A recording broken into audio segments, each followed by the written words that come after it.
Hello everybody, welcome to your week ahead video through Vedic astrology for the week beginning the 18th of March 2016, taking you all the way through the 24th of March. Big news on the horizon this week is the lunar eclipse, which will be taking place in Hasta Nakshatra. And so we're going to focus this particular week ahead forecast around the lunar eclipse and the aspects that are happening at the same time as the eclipse is becoming exact. Now, eclipses are very powerful times. This is the closing of the eclipse portal that was started a couple of weeks ago. It was opened a couple of weeks ago with the solar eclipse. But even the period of time that is between two eclipses, which we will have another set of eclipses later on in the year, in September, that period of time itself in between is exceptionally powerful. And if you would like to know what that's about for you, let me direct you to my website where you can schedule an astrological consultation with me at the link below. Back to the lunar eclipse at hand. Remember when, well, first of all, let's say what time it's going to take place at so everybody knows. The lunar eclipse will take place at about noon London time, UK time. You'll have to go on to timeanddate.com if you want to see where that is in your particular time zone.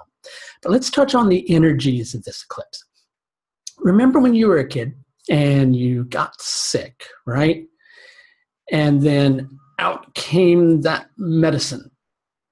And it was the nastiest tasting stuff in the world.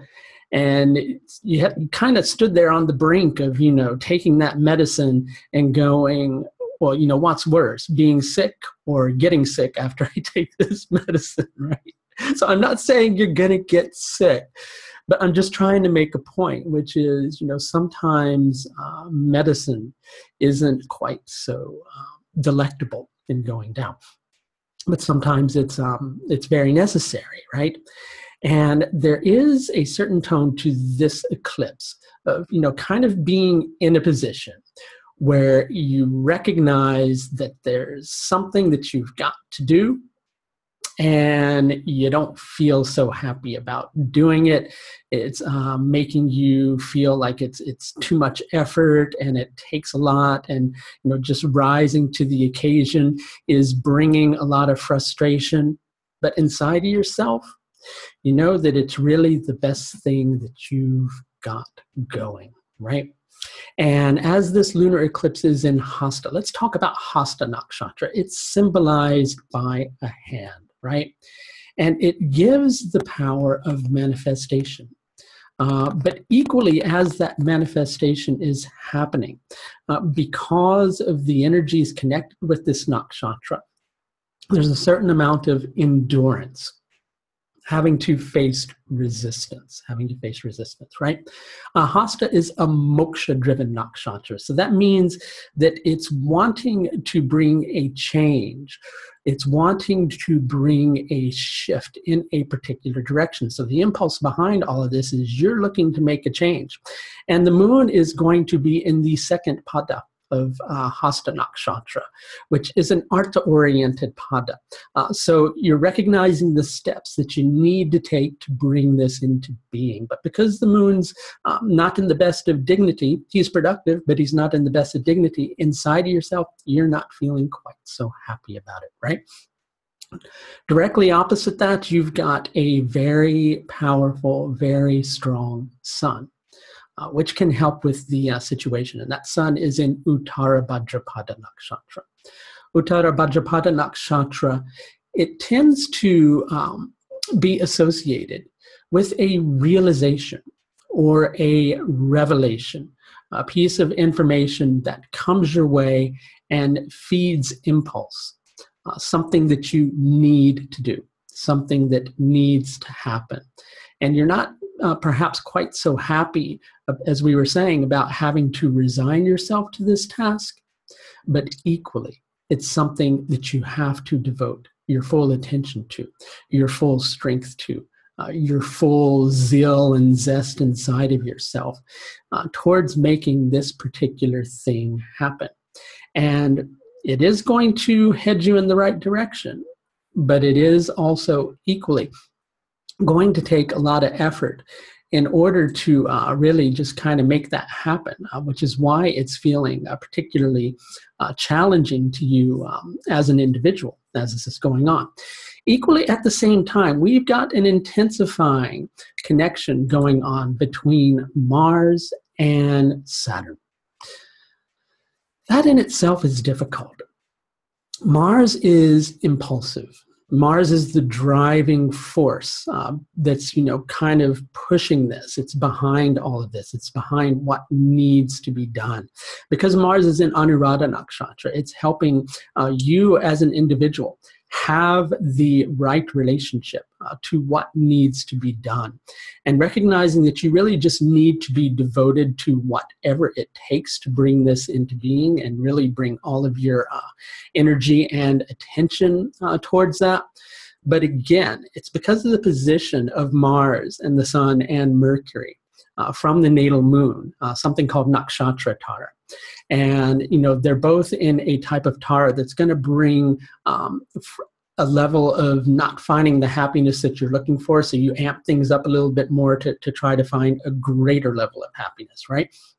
Now, this is going to be productive, and it's going to help to move you in the right direction. It's just a bit uncomfortable to have to deal with. So Mars is that impulse, right? Well, Mars is in Saturn's nakshatra. Saturn rules Anuradha Nakshatra. So Saturn's energy is going to influence that. And equally, Saturn is in Jyeshta Nakshatra, which is associated with Mercury. So if you can see, there's an interaction between all of these different nakshatras. Because of Saturn's position, he's going to have the wisdom, the potential, and yes, the potency to deal with the situation and to just really go, you know what? I started it. I've got to finish it. So I need to take these actions. Interestingly, too, we were talking about Uttara Bhadrapada Nakshatra and the fact that Saturn is the ruler of that nakshatra as well. So there's the recognition that you've got to do this. One part of you doesn't want to do it, but you've got to, almost on a certain level, desire to do it because you recognize that it's the right thing to do, right? And sometimes recognizing this is medicine, I've got to swallow that medicine, I've just got to get on with it. Really, that's sometimes just the best thing that you can do. And that's certainly the case in this particular instance. At the same time, the Sun and Mercury are separating from an aspect with Jupiter. Jupiter in Uttara Phalguni Nakshatra, which is the Sun's own nakshatra. Jupiter is, on some levels, not a happy camper at the moment because he's having to deal with the influence of Rahu. But the Sun is strong, and the Sun is helping Jupiter, and it's helping him to recognize, you know what, I've just got to roll up my sleeves, get down to the cause at hand. This is really the wise choice. The wise step forward is putting all of my energy behind this one particular solution and just pushing forward with it, having the confidence that this is what I need to do, even though it may feel like it's something that I don't want to do, okay? Equally at the same time, we've got Mars forming an aspect with Venus. We've got Jupiter forming an aspect with Venus. And we've got Saturn forming an aspect with Venus. Venus in Purva Bhadrapada Nakshatra. Purva Bhadrapada Nakshatra is an Artha-driven nakshatra. So again, it's about goal-directed activity. Things that need to happen, things that need to take place. Something that, again, feels really on one level highly frustrating, but you recognize that it offers a certain degree of stability or security. You recognize that it's a sound choice. So you put all of your energy, almost like you make the sacrifice. You put a lot of selfless love, drive, and desire behind making it happen after having carefully considered the situation, because we've got a Ketu Venus connection going on at the same time that this is happening. Ketu Venus energy can really make it so that the individual considers the importance of something, really refines their approach, considers the results of their actions. Even though Ketu is sometimes a difficult planet, called a tamasic planet, because it doesn't bring sometimes room for further development, it's there with Venus.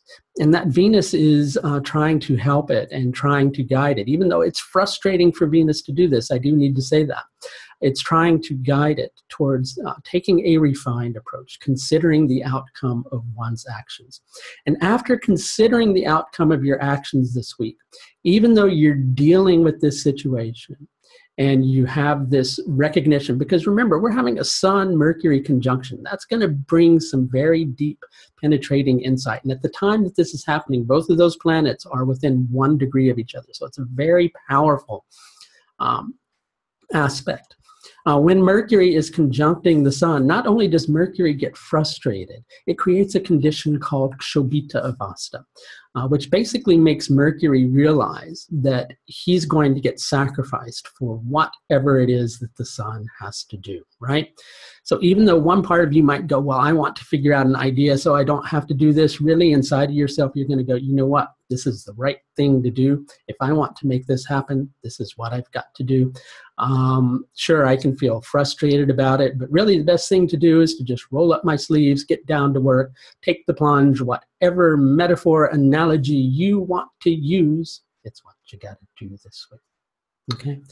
So if you'd like to understand, again, a little bit of what this period in between the eclipse seasons, between now and September, relates to for you as an individual, just to point you out once again to my astrological services page where you can schedule a consultation with me. That's going to do it for a look at the lunar eclipse of the 23rd of March, 2016. Until next time, please do take the very best care of yourself. Bye now.